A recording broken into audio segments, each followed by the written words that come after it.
बिस्मिल्लाहिर्रहमानिर्रहीम। अस्सलाम वालेकुम नाज़रीन, आप यूट्यूब चैनल देख रहे हैं। मैं इमरान खान हूँ। वज़ीर आज़म पाकिस्तान इमरान खान का ये पहला दौरा अफ़गानिस्तान का, और इससे पहले वो अफ़गानिस्तान नहीं गए। ये जो दौरा उन्होंने अफ़गानिस्तान का किया, ये बड़ा इम्पॉर्टेंट है अफ़गानिस्तान के लिहाज से, पाकिस्तान के लिहाज से और भारत के लिहाज से भी, इवन अमेरिका के लिहाज से भी।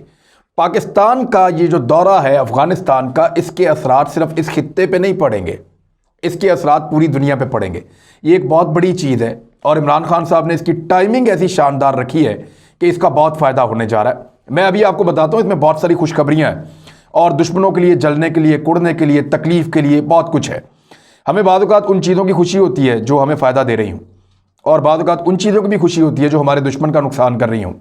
वो इसलिए कि हमारा दुश्मन हर वक्त हमें नुकसान पहुँचाने की कोशिश करता है। काबुल में आम तातील, यानी काबुल के अंदर आम तातील का ऐलान किया गया वज़ीर आज़म पाकिस्तान इमरान खान साहब के जाने पे। तो इससे आप समझ सकते हैं कि अफ़गानिस्तान की हुकूमत और उनकी अवाम इस दौरे को कितनी अहमियत दे रही है। सड़कों पे पाकिस्तान के और अफ़गानिस्तान के परचमों की एक बहार है और हर तरफ जो है वो पाकिस्तान जिंदाबाद के नारे लग रहे हैं, और वहाँ लोगों ने बड़ी गर्मजोशी के साथ वज़ीर आज़म पाकिस्तान का इस्तकबाल किया। उन्होंने अपनी क्रिकेट टीम भी मिलवाई इमरान खान साहब से, क्योंकि वो क्रिकेट को पसंद करते हैं, वो कैप्टन रहे हैं पाकिस्तान टीम के। तो उनके ज़ौक़ को देखते हुए अफ़गानिस्तान की क्रिकेट टीम को भी बुलवाया गया और उन्होंने एक बैट खान साहब को गिफ्ट किया। अब इस दौरे को बहुत ज़्यादा अहमियत दी जा रही है। भारत में मातम है, पाकिस्तान के दुश्मन ममालिक में मातम है, लेकिन पाकिस्तान में इसकी बहुत खुशी मनाई जा रही है।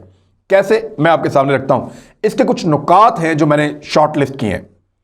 कुछ 10 से 12 ऐसी चीज़ें होने जा रही हैं जो दुनिया के ऊपर इफेक्ट डालेंगे और पाकिस्तान के ऊपर, अफगानिस्तान के ऊपर, इंडिया के ऊपर, चीन के ऊपर, इस पूरे खित्ते पे उसके असरात होंगे। नंबर 1, कुछ दिन पहले आपको याद होगा हमारे DGISPR ने और वजीर खारजा ने एक प्रेस कॉन्फ्रेंस की थी और बताया था कि भारत किस तरीके से पाकिस्तान को नुकसान पहुंचाने की कोशिश कर रहा है और भारत अफगानिस्तान की सरजमीन को इस्तेमाल करता है। तो ऐसे मौके पर जब यह प्रेस कॉन्फ्रेंस हुई, उसके चंद दिन बाद वजीर आजम का अफगानिस्तान में जाना, उनकी क़यादत से मिलना, यह बड़ी अहम चीज़ है। इसको आप नज़रअंदाज नहीं कर सकते।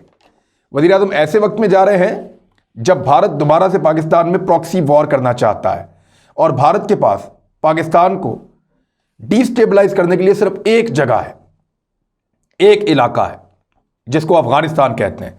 परवेज़ मुशर्रफ साहब के दौर में इस बॉर्डर के साथ साथ 12 भारतीय कैंप थे। भारत के हाजिर सर्विस ऑफिसर जो हैं वो वहाँ पे शरारतें वारतें करते थे और लोगों को गुमराह करते हैं। बहरहाल, ये इस वक्त इमरान खान साहब का दौरा इसलिए बहुत इंपॉर्टेंट है, अगर आप उस प्रेस कॉन्फ्रेंस के साथ मिलाकर इसको देखें, क्योंकि सबूत हम दे चुके हैं, कुछ सबूत हमने नहीं दिए, और ये सारी चीज़ें वज़ीर आज़म के साथ गई हैं। वज़ीर आज़म के साथ जो लोग मौजूद हैं उनमें शाह महमूद कुरैशी हैं, उनमें अब्दुल रज़ाक दाऊद क्यों गए हैं? क्योंकि वज़ीर तजारत हैं, मैं आपको बताता हूँ अभी। फैज़ हमीद साहब जो DGISI हैं, उनका बड़ा अहम रोल है अफगानिस्तान के हवाले से। सेक्रेटरी खारजा और दीगर एक वफद के अंदर कुछ और लोग मौजूद हैं। अब भारत ने, ये दूसरा नुकता जो है वो ये है कि भारत ने अफगानिस्तान के अंदर जो तहरीक तालिबान पाकिस्तान है उसको, जमातुल अहरार को और दीगर कुछ जमातों को इकट्ठा किया था और $1 मिलियन खर्च किया था इस एक तकरीब पे, और उनको इकट्ठा करके पाकिस्तान के खिलाफ एक बड़ा इत्तेहाद तैयार किया है। और ना सिर्फ ये तालिबान और इस तरह के शिद्दत पसंद गिरोहों को इकट्ठा कर रहे हैं, बल्कि दूसरी जानिब जो खूनी लिबरल्स हैं उनको भी प्रमोट कर रहे हैं, चाहे वो यूरोप में बैठे हैं, चाहे वो अमेरिका में बैठे हैं, चाहे वो पाकिस्तान के अंदर मौजूद हैं, चाहे वो अफगानिस्तान से पाकिस्तान आते हैं ट्रेंड होकर, और वो जलसे जुलूस भी करते हैं, उनकी फंडिंग भी भारत से आती है। बहुत सारी ऐसी तंजीमें काम कर रही हैं, आप जानते हैं इस बात को, और पाकिस्तान के हसास तरीन मामलात को उछालती हैं, पाकिस्तान की फोर्सेज और पाकिस्तान के लोगों के बीच में एक दरार पैदा करती हैं। ये काम भारत फंडिंग के जरिए से कर रहा है और ये फंडिंग उन्होंने वहां पे की है। तो इस वक्त अनअटेंडेड छोड़ना, इस सारे मामले को वैसे ही छोड़ देना एक बहुत बड़ी गलती होती। वज़ीर आज़म का जाना इस लिहाज से बहुत इंपॉर्टेंट है। नंबर 3, पाकिस्तान ने अपने कबायली इलाकों को एक ऑपरेशन के बाद महफूज बना लिया है। बहुत हद तक वहां पे अब कानून की अमलदारी है, वहां पे अब वो हालात नहीं हैं जो एक दौर में हुआ करते थे। एक फेंस लग चुकी है, यानी एक बाड़ पूरी लग गई है बॉर्डर के साथ साथ।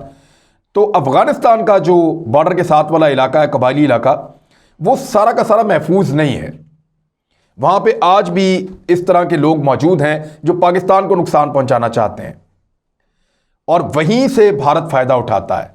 लिहाजा पाकिस्तान ने अपने एरिया को महफूज बनाया और पाकिस्तान ये चाहता है कि इस फेंस के उस तरफ जो अफ़गानिस्तान के ज़ेरे कंट्रोल इलाका है वो भी महफूज बने और यहाँ से जो शिद्दत पसंदी कार्रवाइयाँ हैं वो होना बंद हो जाए और पाकिस्तान के अंदर सूरत हाल ख़राब करने के लिए जो प्रॉक्सीज अब शुरू करने जा रहा है भारत, उसका वहीं पे जो है उसको बंद किया जाए। नंबर 4, अमेरिका इस वक्त अफगानिस्तान से जा रहा है, वहाँ एक वैक्यूम बनेगा। जो कुछ रिपोर्ट्स हैं उनके मुताबिक अमेरिका अपने फौजियों की तादाद को हाल ही में आधा करने जा रहा है और लगातार कम करता चला जा रहा है जब से ट्रंप आया है, और यह इनखला मुकम्मल हो जाएगा आने वाले चंद महीनों में। उस वक्त अफगानिस्तान में एक वैक्यूम होगा, एक खाली जगह होगी, उसको कौन पुर करेगा? अमेरिका तो अफगानिस्तान को मजीद सपोर्ट नहीं देगा, वो तो जंग का मलबा छोड़ के भाग रहा है, वो तो जंग में शिकस्त खा के भाग रहा है। अफगान तालिबान ने, मुजाहिदीन ने अमेरिका की नाक में दम कर दिया है और उसको यहां से भागना पड़ रहा है।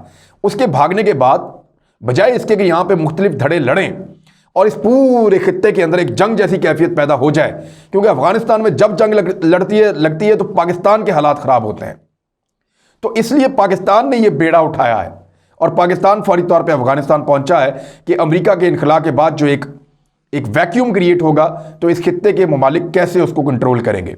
भारत तो जलती पे तेल का काम करेगा, लेकिन पाकिस्तान, चीन, ईरान, अफगानिस्तान, सेंट्रल एशिया, रूस, ये कैसे मिलकर अफगानिस्तान को पुरअमन रखने की कोशिश करेंगे। अच्छा, एक और चीज़ है कि ये जो फॉर्मूला है अफगानिस्तान में, वो सिर्फ इमरान खान का काम आया है।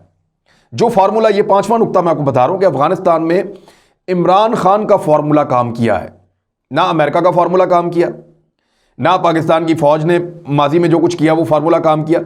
इमरान खान ने यह कहा था कि अल्टीमेटली सारे स्टेक होल्डर्स को बिठाकर बात करें, गैर मुल्की फौजें वापस जाए, लोकल लोग अपने इलाके को कंट्रोल करें और फिर यहां पर रफ्ता रफ्ता अमन आ जाएगा, लोगों को उनके हुकूक दें। तो यह है असल तरीका और इमरान खान का फार्मूला बिलाखिर, क्योंकि इससे पहले नवाज शरीफ साहब गए थे 2015 में, तो वो ये बात करके आए थे कि हम तालिबान के खिलाफ अफगानिस्तान की हुकूमत के साथ खड़े हैं, लेकिन इमरान खान ने ये कभी नहीं कहा।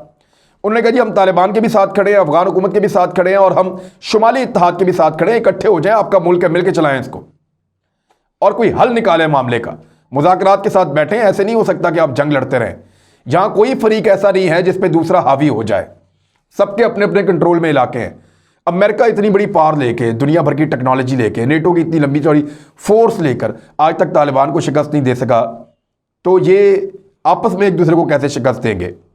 बहरहाल ये इमरान खान साहब का फार्मूला है जो अब वहां पे काम कर रहा है और मुज़ाकरात हो रहे हैं। फ्री कैन का एतमाद पाकिस्तान पे है। छठा नुक्ता, तालिबान पाकिस्तान आए, बहुत अहम है।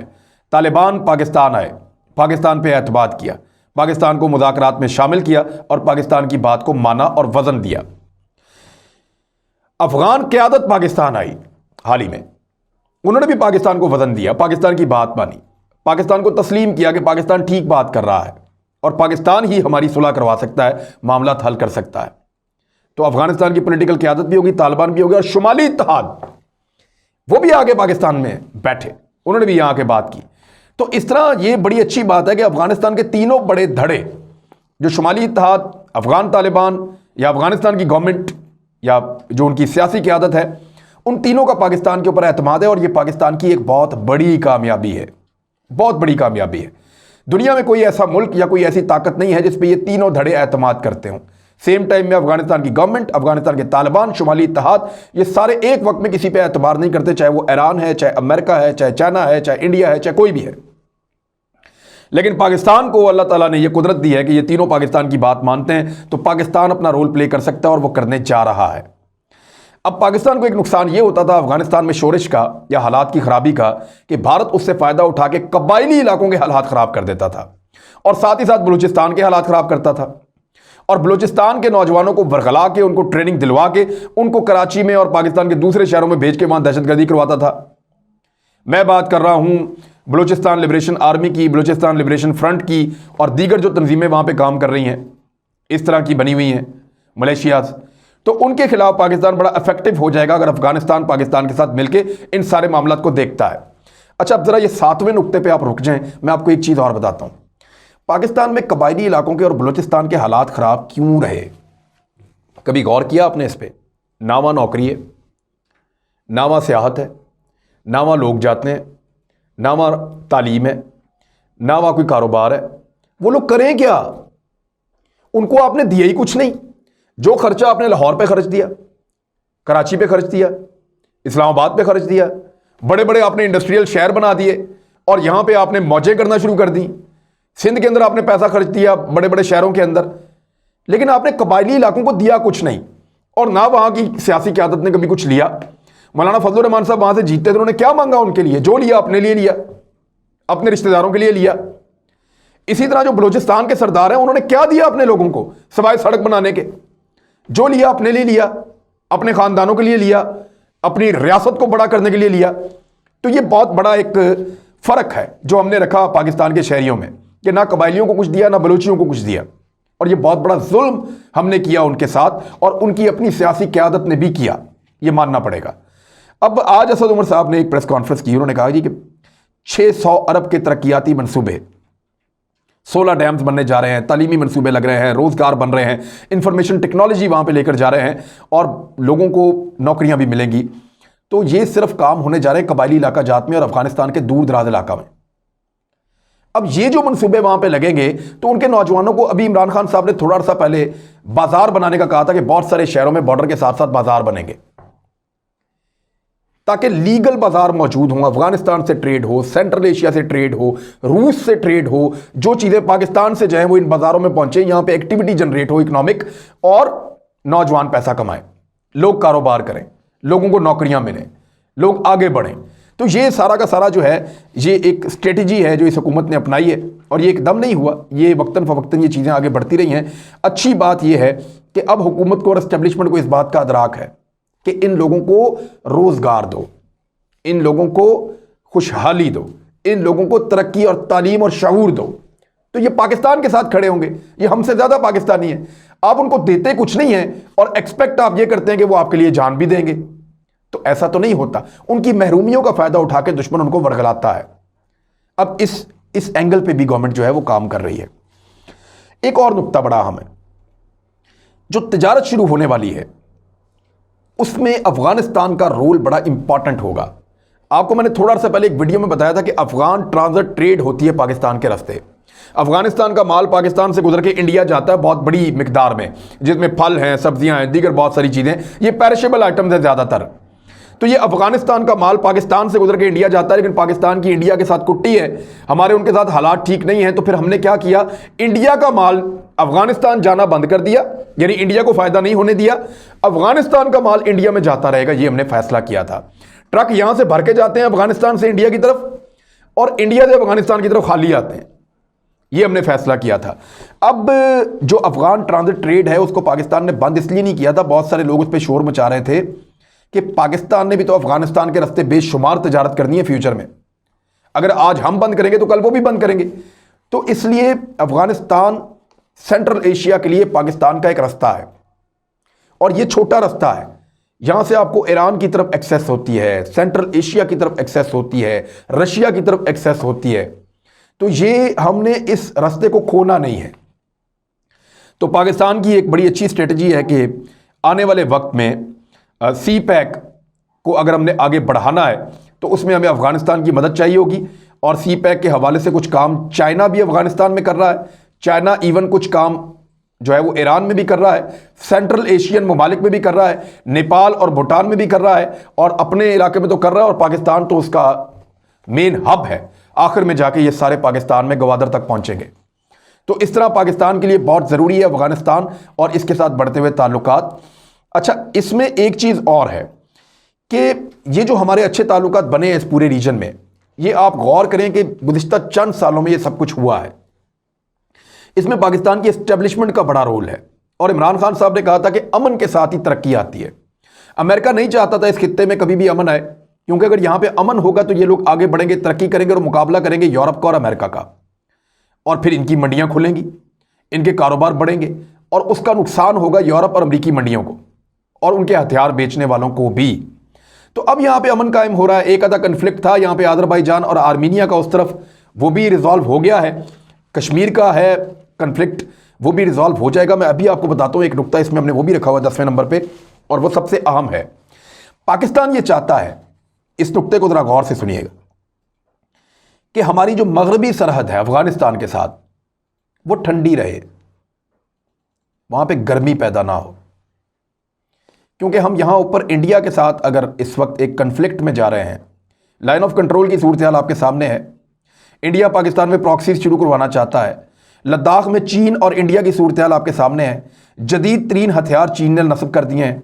पाकिस्तान ने पूरा एक डिफेंस सिस्टम लगा दिया है और लाइन ऑफ कंट्रोल और line of actual control working boundary पे भी सूरत हाल इस तरह की है कि किसी वक्त भी लड़ाई छिड़ सकती है। तो अगर पाकिस्तान को दबाना था तो इंडिया के पास एक बड़ा ज़बरदस्त हथियार हुआ करता था कि जैसे ही पाकिस्तान मशरकी सरहद पे इंडिया के साथ किसी कन्फ्लिक्ट में जाए, इंडिया क्या करता था, अफगानिस्तान और ईरान की तरफ से पाकिस्तान पे दबाव बढ़ाता था। पाकिस्तान को अपनी फ़ौज का एक बड़ा हिस्सा वहाँ पे लगाना पड़ता था। लेकिन अब ईरान के साथ ताल्लुकात अल्हम्दुलिल्लाह हमारे बड़े मिसाली हैं, शानदार हैं। इसी तरह हमारे ताल्लुकात अफगानिस्तान के साथ बड़े ज़बरदस्त हैं। प्राइम मिनिस्टर ने जाके बड़ी अक्लमंदी का काम किया है। हमने अपनी ये वाली सरहदें जो सारी अफगानिस्तान और ईरान के साथ मिलती है, इनको ठंडा कर दिया है। जहाँ से अब हमें ठंडी हवा आएगी और कुछ नहीं आएगा। अब अगर इंडिया के साथ पाकिस्तान का और जो एक मार्का ड्यू है जो होना है कश्मीर के मामले के ऊपर, अल्टीमेटली कश्मीर आपको कोई प्लेट में रख के नहीं मिलेगा। और अगर अब पाकिस्तान ने फ़ायदा ना उठाया तो पाकिस्तान फिर कभी भी कश्मीर को हासिल नहीं कर सकेगा, ये मैं आपको बता रहा हूँ। क्योंकि चीन भी फैसला कर चुका है, पाकिस्तान भी, और भारत भी इस बात को समझ रहा है। वो लगातार अपनी स्ट्रेंथ इस इलाके में बढ़ा रहा है और अंधाधुंध जो वो हथियार खरीद रहा है और उनके तजर्बे कर रहा है, इसका मतलब आप समझिए कि भारत को भी वो खतरा नजर आ रहा है कि कश्मीर उनके हाथ से जा रहा है। कश्मीर के अंदर की जो आवाज़ है वो बहुत ज़्यादा बुलंद हो चुकी है। वहाँ के लोग अब रोज़ाना आज़ादी का नारा बुलंद कर रहे हैं और पहले से ज़ोरदार आवाज़ में कर रहे हैं। तो मगरबी जो सरहदें हैं उनको ठंडा करना बड़ा ज़रूरी था। इस दौरे से वो भी हो गया। इस दौरे पे नज़र रखेंगे, कुछ और चीज़ें भी मैं आपको बताऊंगा। लेकिन पाकिस्तान की तारीख का अफ़गानिस्तान के हवाले से ये एक तारीखी नौयत का अहम तरीन दौरा था और इसके असरात न सिर्फ इस खित्ते पे, साउथ एशिया पे होंगे, बल्कि पूरी दुनिया पे होंगे। अपना ख्याल रखिएगा, अपने इस चैनल का भी। अल्लाह हाफ़िज़।